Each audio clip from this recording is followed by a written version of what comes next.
फाल्गुन पूर्णिमा को मनाया जाने वाला होली पर्व सिर्फ रंगों का त्योहार ही नहीं बल्कि असत्य पर सत्य की विजय और धर्म की रक्षा का प्रतीक भी है। इस दिन होलिका दहन किया जाता है जो एक महत्वपूर्ण धार्मिक अनुष्ठानों में से एक है। इसकी पौराणिक कथा भक्त प्रहलाद, दानव राजा हिरण्यकश्यप और उनकी बहन होलिका से जुड़ी हुई है। भक्त प्रहलाद और होलिका दहन की क्या पौराणिक कथा है, चलिए विस्तार से सुन लेते हैं। प्राचीन समय में हिरण्यकश्यप नाम का असुर राजा हुआ करता था जिसने घोर तपस्या करके ब्रह्मा जी से अमृतत्व का वरदान मांगा। ब्रह्मा जी ने उसे यह वरदान नहीं दिया, लेकिन यह आशीर्वाद दिया कि उसे न कोई मनुष्य मार सकेगा न ही कोई देवता। वो न दिन में मरेगा और न रात में। उसे न कोई अस्त्र मार सकेगा और न कोई शस्त्र। न वह धरती पर मरेगा और न ही आकाश में। न घर के अंदर वो मरेगा और न ही घर के बाहर। इस वरदान के कारण हिरण्यकश्यप का अहंकार बढ़ गया और उसने स्वयं को ईश्वर मान लिया। उसने अपने राज्य में भगवान विष्णु की पूजा पर प्रतिबंध लगा दिया और सभी से केवल उसे ही पूजने का आदेश दिया। लेकिन उसका पुत्र प्रहलाद भगवान विष्णु का अत्यंत बड़ा भक्त था और हर समय श्री हरि का जाप करता रहता था।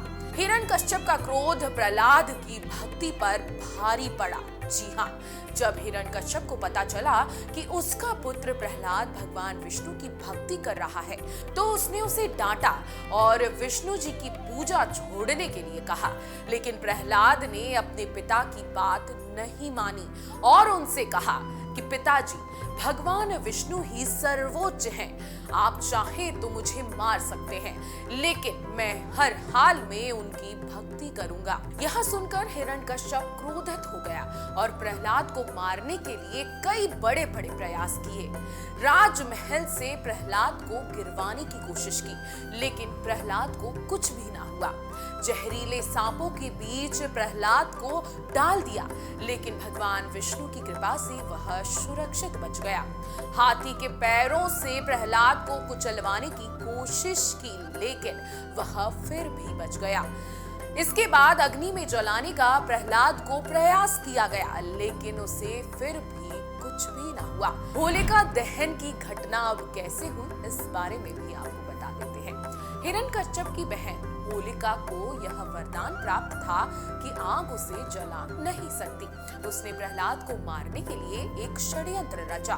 होलिका ने प्रहलाद को गोद में बैठाकर अग्नि में प्रवेश किया, लेकिन जैसे ही आग जली भगवान विष्णु की कृपा से प्रहलाद सुरक्षित रह गया और स्वयं होलिका भस्म हो गई। जैसे ही प्रहलाद वहां बैठा श्री हरि का जाप करने लगा, जिससे वह बचा और होलिका जिसे वरदान मिला हुआ था वो जल गई। यह घटना बुराई पर अच्छाई की जीत का प्रतीक बनी और तभी से होलिका दहन की परंपरा शुरू हुई। अब हिरण्यकश्यप को तो वरदान मिला हुआ था कि उसे कोई नहीं मार सकता, लेकिन भगवान विष्णु ने नरसिंह का अवतार लिया। उन्होंने हिरण्यकश्यप को शाम के समय पकड़ा, जो न दिन था और न ही रात। उसे द्वार की दहली पर ले जाकर रखा, जो न घर के अंदर थी और न घर के बाहर। अपने नाखून से हिरण्यकश्यप का वध किया, जो न अस्त्र थे और न ही शस्त्र। उन्होंने अपनी गोद में रखकर हिरण्यकश्यप को मारा, जो न धरती थी और न ही आकाश। इस प्रकार भगवान विष्णु ने अत्याचारी हिरण्यकश्यप का अंत किया और भक्त प्रहलाद की रक्षा की।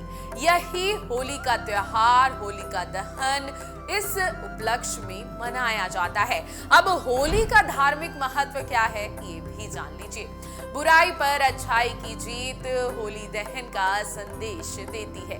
बुराई कितनी भी शक्तिशाली क्यों न हो, सत्य और धर्म की हमेशा जीत होती है। भक्ति की शक्ति होली का त्योहार ये संकेत देने आता है। जी हाँ, प्रहलाद की भक्ति हमें सिखाती है कि सच्चे मन से भगवान की आराधना करने वालों की रक्षा स्वयं ईश्वर करते हैं। अहंकार का नाश होली हमें सिखाती है। जी हाँ, हिरण्यकश्यप का अंत यह दर्शाता है कि अहंकार का अंत निश्चित है, भले ही वो कितना भी कठिन हो। अब कैसे करें होलिका दहन, क्योंकि इसका बेहद खास महत्व होता है। हमेशा शुभ मुहूर्त में होलिका दहन करना चाहिए। भद्रा काल में होलिका दहन करने से बचना चाहिए। होलिका दहन स्थल पर लकड़ियां, उपले और गोबर से बनी मूर्ति स्थापित करें। हल्दी, रोली, अक्षत, फल, नारियल, गेहूं की बाली और चने अर्पित करें। होलिका की 3 या 7 परिक्रमा करें और उसमें नारियल, गेहूं, चने जरूर अर्पित करें।